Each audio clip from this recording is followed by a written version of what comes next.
আসসালামু আলাইকুম প্রিয় শিক্ষার্থীবৃন্দ, আশা করি সবাই ভালো আছো।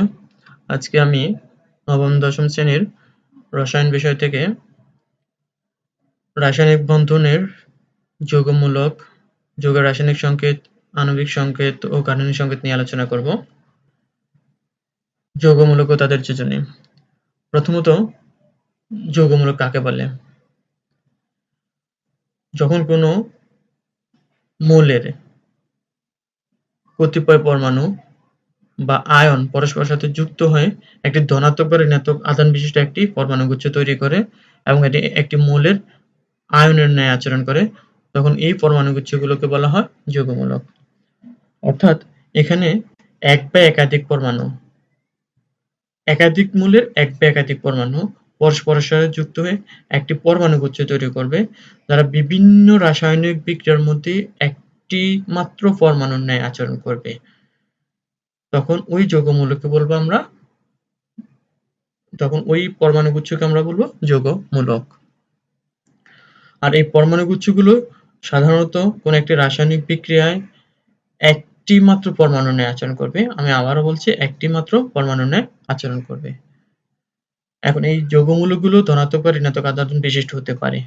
তাদের এই ধনাত্মক আধান সংখ্যা বা ঋণাত্মক আধান সংখ্যাটাই হচ্ছে তাদের যোজনী। এখানে যোজনী কিন্তু কখনো নেগেটিভ বা পজিটিভ হয় না, যোজনী একটি সংখ্যা হয়। আধান কিন্তু আমার নেগেটিভ বা পজিটিভ হতে পারে। যেমন এখানে আমরা একটি নাইট্রোজেন পরমাণু আছে, 3টি হাইড্রোজেন পরমাণু আছে, তারা পরস্পরের সাথে যুক্ত হয়ে অ্যামোনিয়া গঠন করে। সেই অ্যামোনিয়ার সাথে আরেকটি প্রোটন বা হাইড্রোজেন আয়ন যুক্ত হয়ে অ্যামোনিয়াম আয়ন গঠন করে। এই অ্যামোনিয়াম আয়ন একটি যৌগমূলক। এখানে আমরা দেখতে পাচ্ছি নাইট্রোজেন একটি পরমাণু মৌল, হাইড্রোজেন একটি মৌল এবং নাইট্রোজেনের এখানে একটি পরমাণু আছে, হাইড্রোজেনের 4টি পরমাণু আছে। পরস্পর যুক্ত তারা কি করে? একটি অ্যামোনিয়াম আয়ন গঠন করে। তাহলে এই যে পরমাণুগুচ্ছ, এটা একটি যৌগমূলক, কিন্তু এর যোজনী হবে 1, কিন্তু তার আধান সংখ্যা হচ্ছে +1, অর্থাৎ আধান সংখ্যা প্লাস বা মাইনাস হবে, কিন্তু যোজনী সবসময় একটি সংখ্যা হবে। আমরা যৌগমূলকের আরো উদাহরণ নিতে পারি। এখানে বেশ কিছু যৌগমূলকের উদাহরণ দেওয়া হলো: ammonium carbonate, hydrogen carbonate, sulphate, অর্থাৎ অনেকগুলো যৌগমূলকের উদাহরণ এখানে দেওয়া হলো। এখানে আমরা দেখতে পাচ্ছি যে অ্যামোনিয়াম যে যৌগমূলকটা আছে তার সংকেতটা হলো NH4+। বাইকার্বনেট বা হাইড্রোজেন কার্বনেট, এটা হচ্ছে কার্বনেট, সালফেট, হাইড্রোজেন সালফেট বা বাইসালফেটও বলা হয় এটাকে, sulphide, nitrate, nitrite, phosphate, hydroxyl ion এবং ফসফোনিয়াম আয়ন। আমরা দেখতে পাচ্ছি এই যৌগমূলকগুলোর মধ্যে কোনটি ধনাত্মক আধান বিশিষ্ট, আবার কোনটি ঋণাত্মক আধান বিশিষ্ট। এখন এই তাদের এই আধান সংখ্যাটা মূলত যোজনী। যেমন অ্যামোনিয়াম আয়নের আধান সংখ্যা হচ্ছে +1, কিন্তু তার যোজনী লিখবো আমরা 1। এখানে প্লাস লিখিনি, কারণ যোজনী প্লাস বা মাইনাস হয় না, শুধুমাত্র একটি সংখ্যা হয়। আবার এখানে কার্বনেটের আধান সংখ্যা হচ্ছে -2, যার যোজনী হচ্ছে শুধুমাত্র 2। এখানে -2 হবে না, এখানে শুধুমাত্র 2 হবে। একইভাবে আমরা যদি বাইসালফেট বা হাইড্রোজেন সালফেটের দিকে লক্ষ্য করি, তারপরে তার যোজনী হচ্ছে +1 আর তার আধান হচ্ছে -1। সালফাইটের আধান হচ্ছে -2, তার যোজনী হচ্ছে 1। এভাবেই আমরা দেখতে পাচ্ছি যে আধানগুলোর আগে হয় ধনাত্মক চিহ্ন অথবা ঋণাত্মক চিহ্ন বসে, আর যোজনীর আগে কোনো ধনাত্মক বা ঋণাত্মক চিহ্ন বসে না, শুধুমাত্র একটি সংখ্যা বসে। কিন্তু এই আধানের সংখ্যাটাই কিন্তু তাদের যোজনী নির্দেশ করে। তাহলে আমরা যৌগমূলক কি তার উদাহরণ দেখলাম এবং তাদের যোজনী কি সেটাও দেখলাম। এখন আসি আমরা রাসায়নিক যৌগের রাসায়নিক সংকেত। প্রথমত আমাদেরকে যৌগ কেটে জানতে হবে। আমরা জানি একাধিক মৌল নিয়ে একটি যৌগ গঠিত হয়। যেমন আমরা উদাহরণস্বরূপ পানিকে নিতে পারি। পানির মধ্যে হাইড্রোজেন এবং অক্সিজেন দুটি ভিন্ন মৌল, তারা পরস্পর যুক্ত একটি যৌগ গঠন করে। এখন এই যৌগগুলোর মধ্যে অণুগুলো একটা নির্দিষ্ট পরমাণু সংখ্যা থাকে। তাদের এই প্রতীক ও পরমাণু সংখ্যা দ্বারাই যৌগটির অণুকে প্রকাশ করা হয়। তাহলে এখানে হাইড্রোজেনের একটি পরমাণু আছে, অক্সিজেনের 2টি পরমাণু আছে, তারা যুক্ত হয়ে H2O তৈরি করে, একটি যৌগ। আর এটি হচ্ছে পানির সংকেত। ঠিক একইভাবে আমরা যদি সোডিয়াম ক্লোরাইডের কথা চিন্তা করি, তাহলে সোডিয়াম একটি মৌল, ক্লোরিন আরেকটি মৌল, তারা পরস্পরের সাথে যুক্ত হয়ে সোডিয়াম ক্লোরাইড তৈরি করে। তাহলে NaCl, এই NaCl টা হচ্ছে যৌগের সংকেত। Na টা হচ্ছে সোডিয়ামের প্রতীক, ক্লোরিনটা হচ্ছে ক্লোরিনের প্রতীক। আর NaCl দ্বারা সোডিয়াম ক্লোরাইডের সংকেতটা প্রকাশ করা হয়। সাধারণত অণুতে পরমাণুগুলোর সংখ্যা মৌলগুলোর ডান পাশে নিচে লেখা হয়। যেমন এখানে H2O, আমরা এখানে হাইড্রোজেন মৌল, অক্সিজেন মৌল, হাইড্রোজেন মৌলতে দুইটি পরমাণু আছে, সেটি আমরা ডান পাশে নিচে দেখালাম। এখন রাসায়নিক সংকেত লেখার জন্য কিছু নিয়ম আছে, আমরা সেই নিয়মগুলো আলোচনা করব। রাসায়নিক সংকেত লেখার নিয়ম, প্রথমত হচ্ছে কোনো মৌলের একটি অণুতে যতগুলো পরমাণু থাকে তার সংখ্যাটি ইংরেজি অক্ষরে মৌলটির প্রতীকের ডান পাশের নিচে ছোট করে লিখতে হবে। অর্থাৎ একটি মৌলের মধ্যে যতটি পরমাণু থাকবে সেটি আমরা ইংরেজি নামের ডান পাশের নিচে লিখব ছোট করে। যেমন আমরা এখানে N2, এখানে N2 এটা হচ্ছে নাইট্রোজেনের সংকেত, অর্থাৎ এখানে দুইটি নাইট্রোজেন পরমাণু আছে। O3 এটা হচ্ছে ওজনের সংকেত, তাহলে ওজনের ডান পাশে নিচে 3 লিখলাম আমরা, এটা হচ্ছে এখানে 3টি অক্সিজেন পরমাণু আছে। এখন কিছু কিছু অণু আছে যাদের পরমাণুর সংখ্যা লিখতে হয় না, শুধুমাত্র তাদের প্রতীক দিয়ে লিখতে হয়। শুধুমাত্র যেমন সকল ধাতু, সোডিয়াম, আয়রন, পটাশিয়াম, ক্যালসিয়াম, এই সবই ধাতু, আর এদেরকে আমরা সাধারণত সংকেত Fe, আয়রন যদি প্রতীক Fe হয় তার সংকেতও কিন্তু Fe।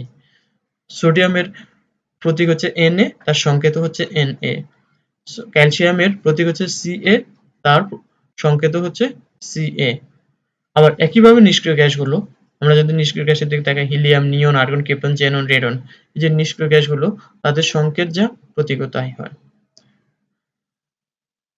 2 নম্বর যে আমাদের নিয়মটি, সেটা আমরা দেখি যে যদি কোনো যৌগ ভিন্ন ভিন্ন বা কোনো মৌল দ্বারা গঠিত হয়, তখন ওই মৌলগুলোর যোজনী কিন্তু আমাদের এক্সচেঞ্জ করে দিতে হয়। মৌলগুলোর যোজনী এক্সচেঞ্জ করে দিতে হয়।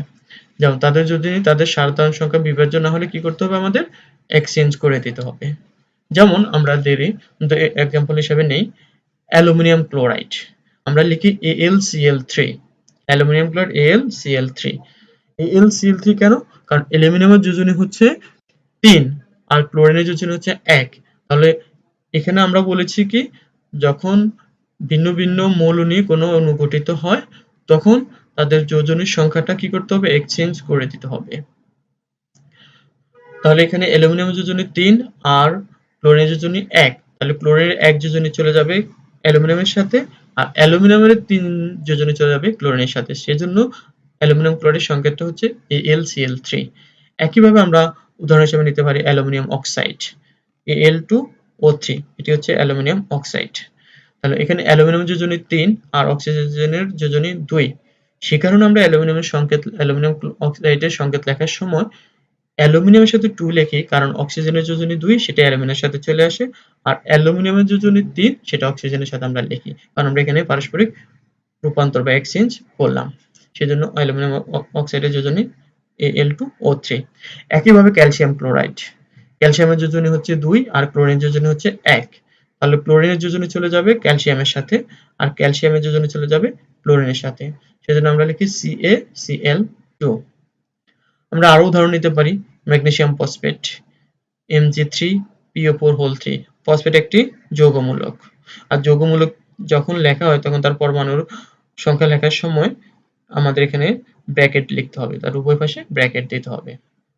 তাহলে ম্যাগনেসিয়াম ফসফেট আমরা দেখি যে এখানে ম্যাগনেসিয়াম 3 লেখা হয়েছে আর ফসফেট হোল 2 লেখা হয়েছে, কারণ হচ্ছে ম্যাগনেসিয়ামের যোজনী 2 আর ফসফেটের যোজনী হচ্ছে 3, সেজন্য আমরা এখানে যোজনীটা এক্সচেঞ্জ করলাম। অর্থাৎ যদি কোনো অণু ভিন্ন ভিন্ন পরমাণু দ্বারা গঠিত হয় বা ভিন্ন ভিন্ন যৌগমূলক নিয়ে গঠিত হয়, তখন তাদের যোজনী এক্সচেঞ্জ করে দিয়ে তাদের রাসায়নিক সংকেতটা লিখতে হবে। মনে রাখতে হবে যদি কোনো যোজনীর মান 1 হয় সেটা আমাদেরকে লিখতে হয় না। যেমন এখানে ক্যালসিয়াম Ca1, 1 লিখতে হয় না, সরাসরি আমরা CaCl2 লিখি, অর্থাৎ ক্যালসিয়াম ক্লোরাইড। অনুরূপভাবে আমরা অ্যালুমিনিয়াম সালফেটের সংকেতটা দেখতে পারি অ্যামোনিয়াম ফসফেট, অ্যামোনিয়ামের যোজনী 1 আর ফসফেটের যোজনী 3, সেজন্য সংকেত হবে NH4(3), PO4। আমাদের 3 নম্বর নিয়ম, যদি কোনো অণু বা সংকেত একাধিক মৌল নিয়ে গঠিত হয় এবং তাদের যোজনীগুলো বিভাজ্য হয় অর্থাৎ ভাগ করা যায়, তাহলে সেক্ষেত্রে আমাদের যে সংখ্যা দ্বারা ভাগ করা যায় সেই সংখ্যা দ্বারা উভয় মৌলের যোজনীকে ভাগ করতে হবে। ভাগ করে পূর্বের মতোই যোজনীকে আমাদের এক্সচেঞ্জ করে দিতে হবে। যেমন আমরা কার্বন ডাই অক্সাইডের কথা চিন্তা করতে পারি, CO2 তার সংকেতটা হচ্ছে CO2। কার্বন ডাই অক্সাইডের সংকেতটা হচ্ছে CO2। সাধারণত কার্বনের যোজনী হচ্ছে 4, কার্বনের যোজনী 4 আর অক্সিজেনের যোজনী 2। এখানে 4 কে 2 দ্বারা ভাগ করা যায়, আবার 2 কেও 2 দ্বারা ভাগ করা যায়। 4 কে যদি আমরা 2 দ্বারা ভাগ করি তাহলে আমরা পাই 2, আবার 2 কে যদি 2 দ্বারা ভাগ করি সেটা হচ্ছে 1। অর্থাৎ এখানে কার্বন এবং অক্সিজেনের যোজনী 2 দ্বারা বিভাজ্য। ভাগ করার পরে আমরা কার্বনের যোজন পাচ্ছি 2 আর অক্সিজেনের পাচ্ছি 1। সেজন্য আমাদের কার্বন ডাই অক্সাইডের সংকেত হবে CO2। সেজন্য কার্বন ডাই অক্সাইডের সংকেত হবে CO2। কারণ এখানে কার্বন হচ্ছে যোজনী এখানে অক্সিজেনের সাথে চলে গেল আর অক্সিজেনেরটা চলে আসলো কার্বনের সাথে বিভাজ্য অর্থাৎ ভাগ করার পরে। আবার একইভাবে আমরা আসি যেখানে আয়রনের যোজনী যদি দুটি হয়, আমরা জানি ফেরাস এবং ফেরিক। ফেরাসের যোজনী 2 আর সালফেটের যোজনী হচ্ছে 2। তাহলে এখানে যদি আমরা 2 দ্বারা ভাগ করি তাহলে ফেরাসের যোজনী দাঁড়াবে 1 আর সালফেটের হবে 1। তাহলে আমরা সংকেতটা লিখতে পারি FeSO4। FeSO4 কারণ এখানে তাদের পারস্পরিক যোজনী এক্সচেঞ্জ করলে 1 1 আসবে আর 1 লিখতে হয় না। তাহলে আমরা দেখলাম যে যদি যোজনী একাধিক কোনো সংকেতে একাধিক মৌল থাকে এবং তাদের যদি সংখ্যা অর্থাৎ যোজনী যদি বিভাজ্য না হয় তাহলে যোজনীকে আমরা সরাসরি এক্সচেঞ্জ করে দেব মৌলগুলোর মধ্যে। আর যদি এটা বিভাজ্য হয় তাহলে ভাগ করে তারপর প্রাপ্ত ভাগফলের যে যোজনীটা পাবো সেটা আমরা এক্সচেঞ্জ করে দেব সংকেত লেখার সময়। এই ছিল আমাদের সংকেত লেখার নিয়ম। এবার আসি আমরা আণবিক সংকেত ও গাঠনিক সংকেত। আণবিক সংকেত কাকে বলে আর গাঠনিক সংকেত কাকে বলে? একটি মৌল বা যৌগের অণুতে যে ধরনের মৌলের পরমাণু থাকে তাদের প্রতীক এবং যে মৌলের পরমাণু যতটি থাকে সেই সকল সংখ্যা দিয়ে প্রকাশিত সংকেতকে আণবিক সংকেত বলা হয়। অর্থাৎ এখানে একটা যৌগের মধ্যে আমরা জানি কি নির্দিষ্ট সংখ্যক মৌল থাকে এবং প্রত্যেকটি মৌলে নির্দিষ্ট সংখ্যক পরমাণু থাকে। এই সকল মৌলগুলোকে লিখে তাদের পরমাণু সহ লিখা হয় তখন সেটাকে বলা হয় আণবিক সংকেত। যেমন এখানে আমরা C3H8 লিখলাম, অর্থাৎ এখানে এটা হচ্ছে প্রোপেনের একটি আণবিক সংকেত। এখানে 3টি কার্বন পরমাণু আছে এবং 8টি হাইড্রোজেন পরমাণু আছে। তাহলে আমরা এই যৌগটি লিখলাম CH3H8, এটা হলো তার আণবিক সংকেত। অর্থাৎ এই আণবিক সংকেত থেকে আমরা কি ধারণা পাই? এখানে 3টি কার্বন পরমাণু আছে এবং 8টি হাইড্রোজেন পরমাণু আছে। কার্বন একটি মৌল, হাইড্রোজেন আরেক ধরনের মৌল। অর্থাৎ প্রত্যেকটি মৌল সম্পর্কে আমরা ধারণা পাই এবং মৌলের পরমাণু সম্পর্ক ধারণা পাই। আর এটি হচ্ছে আণবিক সংকেত। অর্থাৎ আমি আবারও বলি, আণবিক সংকেত হলো কোনো মৌল বা যৌগের মধ্যে কোনো মৌল কতটি পরমাণু আছে সেটা আমরা সহজে জানতে পারি। আর গাঠনিক সংকেতকে আমি সহজভাবে বলি যে একটি যৌগের মধ্যে আমরা জানি একাধিক পরমাণু আছে, বা একটি মৌলের অণুর মধ্যেও একাধিক পরমাণু আছে, তারা পরস্পরের সাথে যুক্ত থাকে একটা নির্দিষ্ট বন্ধনের মাধ্যমে। আর তারা যে কিভাবে যুক্ত থাকে পরস্পরের সাথে সেটা যে সংকেত দ্বারা প্রকাশ করা হয় সেটাকে বলা হয় গাঠনিক সংকেত। যেমন আমরা উদাহরণস্বরূপ নেই, এখানে C3H8 যেটা আমরা দেখালাম যে প্রোপেনের আণবিক সংকেত C3H8। এখন এখানে 3টি কার্বন পরমাণু আছে, প্রত্যেকটি কার্বন পরমাণু পরস্পরের সাথে একটি করে একক বন্ধন দ্বারা আবদ্ধ। এখানে এই যে মাইনাস সাইনের মধ্যে দেখা যাচ্ছে বা হাইফেন দেখা যাচ্ছে, এগুলো এক একটি বন্ধন এবং এগুলো এক একটি সমযোজী বন্ধন। এই সমযোজী বন্ধন কি সেটা আমরা পরে আলোচনা করব, এই চ্যাপ্টারে বা এই অধ্যায়ে আমরা আলোচনা করব। আর এখানে প্রত্যেকটি কার্বন পরমাণু পরস্পরের সাথে একক বন্ধনে আবদ্ধ আছে। আবার প্রত্যেকটি কার্বন পরমাণু কিছু সংখ্যক হাইড্রোজেনের সাথে যুক্ত আছে, কারণ হচ্ছে কার্বনের যোজনী কত? 4। তাহলে কার্বনের যোজনী 4 হওয়ার কারণে এখানে যে প্রান্তীয় কার্বনটা আছে এই কার্বনটি একটি কার্বনের সাথে যুক্ত আর তার 3টি হাত খালি আছে, 1 2 3। তার সাথে 3টি হাইড্রোজেন যুক্ত আছে। ঠিক একইভাবে এই প্রান্তীয় কার্বনের বেলায় তাই, কিন্তু মাঝখানে বা মধ্যখানে যে কার্বনটি আছে তার দুই পাশে 2টি কার্বন আছে, অর্থাৎ সেই 2টি কার্বনের সাথে যুক্ত, যার কারণে তার 2টি হাত খালি, অর্থাৎ তার যোজনী 4টি পূর্ণ হয়নি, সেজন্য আরো 2টি হাইড্রোজেন যুক্ত হয়ে সে যোজনীর সংখ্যাটাকে পূর্ণ করে, অর্থাৎ তার 4টি হাত পূর্ণ করে।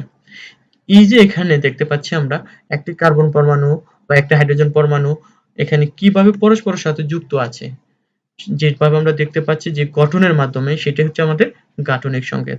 অর্থাৎ আমি আবারও বলি, একটি যৌগের মধ্যে পরমাণুগুলো পরস্পরের সাথে কিভাবে যুক্ত আছে, এটা যে সংকেত থেকে জানা যায় সেটি হচ্ছে গাঠনিক সংকেত।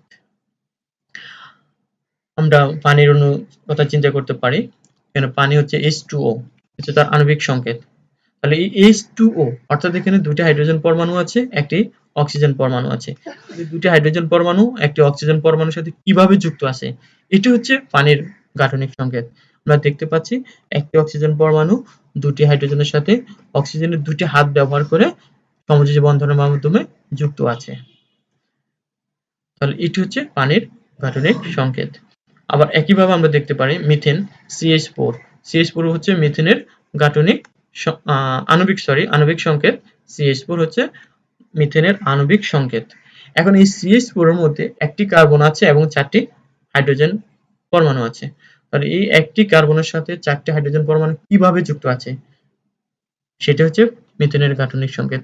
আমরা দেখতে পাচ্ছি এখানে মিথেন, এখানে কেন্দ্রীয় পরমাণু হচ্ছে কার্বন, কার্বনের 4টি যোজনী 4টি হাইড্রোজেন পরমাণুর সাথে একক বন্ধন দ্বারা যুক্ত আছে। তাহলে এটি হচ্ছে মিথেনের গাঠনিক সংকেত। তাহলে আমরা মোটামুটি আজকে যৌগমূলক, রাসায়নিক সংকেত লেখার নিয়ম, গাঠনিক সংকেত কাকে বলে তার উদাহরণ, আণবিক সংকেত কাকে বলে তার উদাহরণ, সেটিও দেখলাম। তাহলে আমরা এখানে একটু আণবিক সংকেত এবং গাঠনিক সংকেতের মধ্যে ছোট্ট একটা পার্থক্য, মূলত সেটা হচ্ছে আণবিক সংকেতের মধ্যে আমরা জানতে পারি কতটি মৌল আছে এবং মৌলের কতটি পরমাণু আছে, আর গাঠনিক সংকেত থেকে আমরা জানতে পারি তারা মৌলগুলো বা পরমাণুগুলো পরস্পরের সাথে কিভাবে যুক্ত আছে সেটি আমরা জানতে পারি। এটি হচ্ছে মূলত ছোট এক ধরনের পার্থক্য। এই ছিল আজকে আমার আলোচনার বিষয়। আশা করি সবাই বুঝতে পেরেছ এবং পরবর্তী ক্লাসে আমি আরো অনেক গুরুত্বপূর্ণ বিষয় নিয়ে আলোচনা করব। সবাইকে ধন্যবাদ।